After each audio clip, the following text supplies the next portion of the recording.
இது weekly once ரெகுலராக குடிச்சிட்டு வாங்க. ஜாயிண்ட் பெயின்லாம் சூப்பராக ரிலீஃப் ஆகும். பேக் பெயினுக்கு கூட ரொம்ப நல்லது. ஆட்டுக்கால் எலும்பு மூட்டு ஹெல்த்துக்குலாம் ரொம்ப நல்லது. நோய் எதிர்ப்பு சக்தியை கூட இன்க்ரீஸ் பண்ணுறதுக்கு ஹெல்ப் பண்ணுன்னு சொல்கிறாங்க. ஆட்டுக்கால் சூப் டேஸ்ட்டாக எப்படி செய்யறதுன்னு பார்க்கலாம். ஆட்டுக்கால் மேலே லைட்டாக கத்தி வச்சு சுரண்டிட்டு தேவையான சைஸில் கட் பண்ணிக்கோங்க. ஒரு மிக்சர் ஜாரில் ஒரு வெங்காயம், ஒரு தக்காளி, ஒரு பச்சை மிளகாய், கொஞ்சமாக இஞ்சி பூண்டு விழுது, பட்டை, லவங்கம், ஏலக்காய், ஜீரகம், கொத்தமல்லி தழை, புதினா இது எல்லாத்தையுமே சேர்த்துட்டு லைட்டாக இந்த மாதிரி அரைச்சி எடுத்துக்கோங்க. இப்போ குக்கரில் ஒரு ஸ்பூன் எண்ணெய் சேர்த்துட்டு வெட்டி வச்சிருக்க ஆட்டுக்காலை சேர்த்துட்டு இந்த எண்ணெயிலே லைட்டாக ஒரு 2 நிமிஷத்துக்கு வதக்கி விடுங்க. அதுக்கப்புறம் நம்ம அரைச்சி வச்சிருக்க விழுதையும் சேர்த்துட்டு மறுபடியும் ஒரு 2 நிமிஷத்துக்கு வதக்கி விட்டு இது கூட தேவையான அளவுக்கு தண்ணி சேர்த்துக்கோங்க. கூடவே தேவையான அளவுக்கு உப்பையும் சேர்த்துக்கோங்க.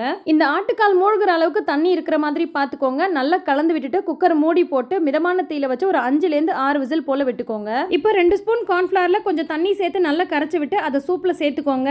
கடைசியா கொஞ்சமா மிளகு பொடி ஃப்ரெஷ்ஷா பொடிச்சு தூவிடுங்க.